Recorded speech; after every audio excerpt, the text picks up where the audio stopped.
Hello everyone, Shrimati मोहरी देवी Tapadia girls college के इस यूट्यूब चैनल में आप सभी का बहुत बहुत स्वागत है। लास्ट वीडियो में आपने देखा था कि हमने IRR यानी internal rate of return method के बारे में बात करी थी। आंतरिक प्रत्यावर्तन विधि इसको कहते हैं। इसके अंतर्गत आपने ये देखा कि कोई भी फर्म है यदि कहीं पैसा लगा रही है, किसी प्रोजेक्ट पर पैसा लगाया जाता है तो हर वर्ष कितने प्रतिशत के रूप में वापस अर्निंग हो रही है, ये IRR जो है ये इंटरनल रेट ऑफ रिटर्न यही बताती है। अब आपने जो लास्ट वीडियो में देखा था उसमें था कि आपने यदि एक जैसे यानी समान कैश इनफ्लो मिल रहे, समान रोकड़ अंतर्वाह आपको मिल रहे हैं तो अलग कंडीशन होती है, ठीक है। उसमें एनुअल कैश इनफ्लो लेते हैं। अब हम आज बात करेंगे जब हमारे रोकड़ अंतर्वाह है यानी कैश इनफ्लोज है वो असमान मिलने स्टार्ट हो जाए तब हमें क्या करना पड़ता है। तो इसके लिए हम एक क्वेश्चन लेते हैं जिससे आप समझ पाओगे कि असमान रोकड़ अंतर्वाहों में किस तरीके से हम इंटरनल रेट ऑफ रिटर्न निकालते हैं। तो इसके लिए एक सवाल मैं बोर्ड पे लिखता हूँ।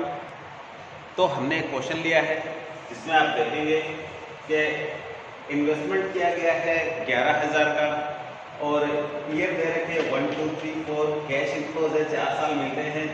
ये है 6,000, 2,000, 1,000 और 5,000। यानी पहले साल 6,000 मिलते हैं तो दूसरे साल 2,000 मिलते हैं, तीसरे साल 1,000 और चौथे साल 5,000। तो ये हमें कैश इनफ्लोज मिल रहे हैं जो कि असमान है ना।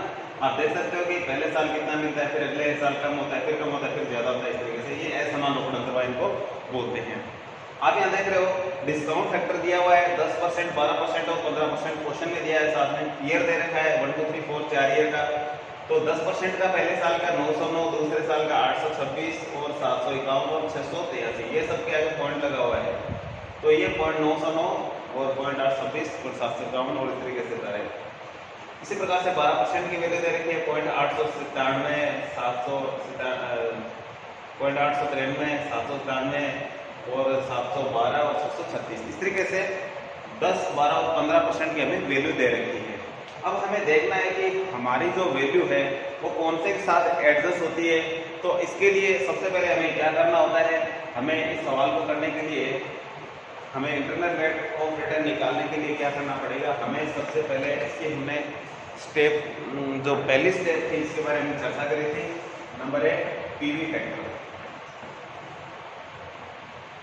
पीवी फैक्टर की भी बात करें तो इस तरीके से निकाल सकते हैं I/C। I/C की भी बात करें तो इन्वेस्टमेंट है हमारा 11,000 का और कैश इनफ्लोज है ये है एवरेज कैश इनफ्लोज। हमारे कैश इनफ्लोज टोटल यदि इनका किया जाए, यहाँ यदि हम टोटल करें तो ये हो जाते हैं 14,000। 14,000 में हम 4 का भाग लगाएंगे तो आ जाएंगे average cash inflows. Average cash inflows ये आ जाएगा 14,000 में हम भाग लगाएंगे 4 का तो आएगा 3500। तो यहाँ C है तो एवरेज कैश इनफ्लोज है तो एवरेज यहाँ हमारा 3500 आता है इनका। हमारे जो टोटल कैश इनफ्लोज थे टोटल थे 14,000, इनमें 4 साल में मिले तो 4 साल का भाग लगाएंगे तो औसत आ जाएगा 3500। 3500 का भाग लगाएंगे तो जो पीवी फैक्टर आएगा वो हम इसको कैलकुलेशन करके देखते हैं कितना आता है। तो इसमें हमारी जो टोटल प्रेजेंट वैल्यू है 10% की, इनका टोटल 3.170 और 12% के जो 4 सालों का जो टोटल है वो 3.037 और 15% की जो पीवी फैक्टर की वैल्यू वो 2.855। आप बुक्स के लास्ट पेज पे देखोगे तो आपको ये प्लस करते हुए मिलेंगे। जैसे ये पहले साल का इतना है तो दूसरे साल में इसको जोड़ के दिखाएंगे, तीसरे साल में इन दोनों को जोड़ते हुए इसको भी जोड़ देंगे। तो इस तरीके से ये इस तरीके से आंकड़े दिखाए होते हैं, यानी साथ साथ में जोड़ते हुए चलते हैं। मैंने क्या है सभी का योग करके इसको दिखाया है, बुक में भी इतना ही मिलेगा आपको। तो इस तरीके से ये इनका टोटल है। अब हम देखते हैं कि हमारे ये 314 किनके बीच का ये आंकड़ा है। तो अपन सीधे तौर पे देखें तो आप दिखेंगे 3.14 है तो 10% या 12% के बीच के जो हिस्से में आता हुआ दिख रहा है। फिर भी हम क्या करते हैं, इसमें क्या है, ये हमारा जो P1 और P2 हम निकालते हैं, ठीक है, वो इन दोनों से ही निकलेगा कहीं ना कहीं। कई बार क्या होता है, ये आंकड़े है ना, इसको भी तीसरे को भी शामिल कर लेना चाहिए। हमारी जो P1 और P2 वैल्यू क्या होती है, P1 और P2, ये P1 हमारा जो आउटले होता है या इन्वेस्टमेंट होता है, जैसे इन्वेस्टमेंट हमारा भी 11,000 का है, तो P1 क्या है, इससे बड़ी संख्या होती है, और P2 क्या है, इससे छोटी संख्या होती है। और ये जस्ट इसके आगे पीछे से अपने को पता चल जाएगा। इससे वैल्यू से मल्टीप्लाई करते जाओगे तो ये बड़ी आ जाएगी, ये इससे छोटी आ जाएगी। और कई बार क्या होता है, ये भी बड़ी आ जाएगी, सपोज करिए ये 11,000 से जस्ट छोटा सा और बड़ा हो गया, तो उस कंडीशन में नीचे वाले से मल्टीप्लाई करके एडजस्ट करते हैं, निकालते हैं। तो हम आपको ये दिखाते हैं कि कौन सी संख्या 11,000 से बड़ी है, फिर कौन सी छोटी है। नॉर्मली अभी आपको 3.14 है, जो इनके बीच का हिस्सा दिख रहा है, क्यों, क्योंकि 3.14 इन दोनों के बीच में आता है, ठीक है। ये ज़्यादा छोटी है इससे, इसलिए इसको हम एक बार शामिल नहीं कर रहे हैं। तो हम क्या करते हैं, आगे एक टेबल बनाते हैं जिसमें प्रेजेंट वैल्यू निकालते हैं।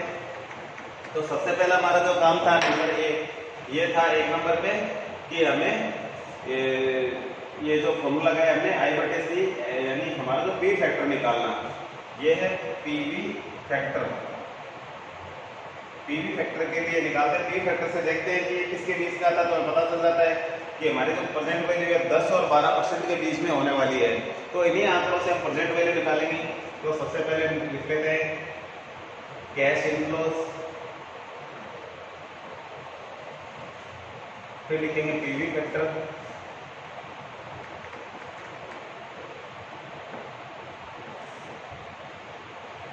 PV फैक्टर हमें दोनों लिखने हैं, फिर प्रेजेंट वैल्यू, फिर PV फैक्टर,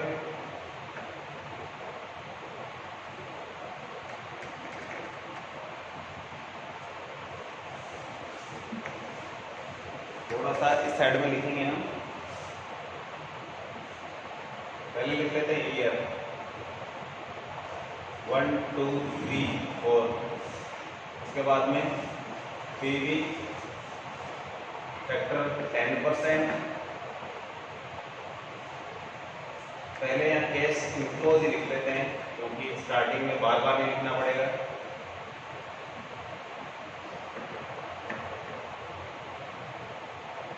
फिर PV फैक्टर ये लिखेंगे हम पहले 10% का, फिर प्रेजेंट वैल्यू निकालेंगे 10% से,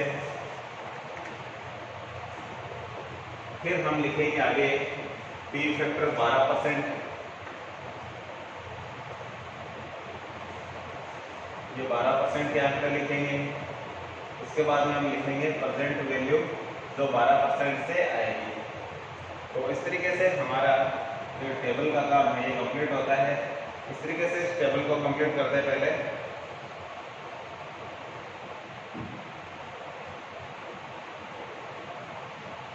तो सबसे पहले इन टेबल को देख लेते हैं क्या क्या हमारे आंकड़े लिखने हैं। हमें सबसे पहले कैश इनफ्लोज दे रखे हैं 6,2,1,5, ये 6,000, 2,000, 1,000 और 5,000।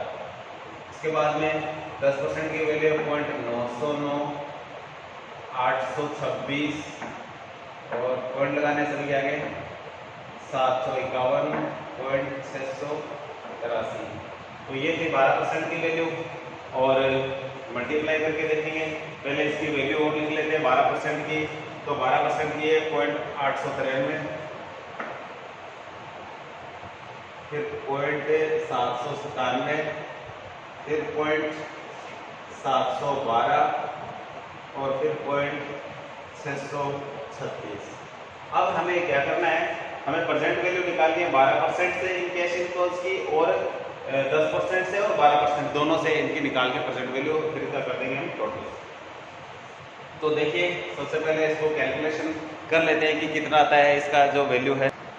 तो हमने इन सब का क्या है कि मल्टीप्लाई भी कर लिया है और इनको सबका टोटल भी कर लिया है। तो आप देखेंगे कि 6,000 को 0.909 से गुणा करेंगे तो 54 यानी 5,454 आएगा। इसको इससे मल्टीप्लाई करेंगे 1,652, इसको इससे मल्टीप्लाई करेंगे 751 और इसको इससे मल्टीप्लाई 3,415 और इन सबका टोटल है 11,272। इसको हम कहते हैं P1। यानी हमारी जो P1 जिसको बोलते हैं वो ये है, जो हमारे कैश इनफ्लो से जो बड़ी राशि आती है वो ये है। और इसके बाद में जो हमारी P2 जो राशि है, जो हमारे जो इन्वेस्टमेंट किया गया है, ठीक है, इन्वेस्टमेंट से बड़ी राशि ये है और इन्वेस्टमेंट से छोटी राशि है, जिसको हम P2 कहेंगे। ये हो जाएगा P2 और ये हो गया P1। हमारे पास दोनों राशि आ चुकी है और इसको भी हमने 12% की वैल्यू लिख रखी है। और हमने कैश इनफ्लो 6000 है, इससे मल्टीप्लाई किया, फिर 2000 को इससे मल्टीप्लाई किया, फिर 1000 को इससे और फिर 5000 को इससे मल्टीप्लाई करते हुए इन सबका टोटल हमने कर लिया है। अब हमारी जो मेन जो फॉर्मूला है हम उसका प्रयोग करते हैं। तो हमारा जो IRR का जो मेन फॉर्मूला है उससे पता चलेगा कि एक्चुअल में, वैसे तो हमने आइडिया से लगा लिया था कि ये 10% या 12% के बीच में 10 पॉइंट समथिंग होगा या कुछ होगा, ठीक है, 11 के आसपास हो जाएगा। बट एक्यूरेट कितना होता है ये इस फॉर्मूले के द्वारा ही हमें पता चलेगा। तो IRR का फॉर्मूला था LDR plus P1 minus P investment या आउटले बटे में P1 minus P2 into HDR minus LDR। HDR highest discount rate है ये, और LDR है लोवेस्ट डिस्काउंट रेट, यानी ये, यानी छोटी दर ये है, बड़ी दर ये है। और इनके जो आंकड़े हैं वो बड़े वाले यहाँ आएंगे और छोटे वाले ये होगा इस तरीके से। तो अब इसकी जगह हम वैल्यू लिख लेते हैं, सारी हमारे पास है। ये है LDR और ये है HDR। तो सबसे पहले लिख लेते हैं 10% की जो वैल्यू है वो 10 प्लस P1 है हमारा आंकड़ा,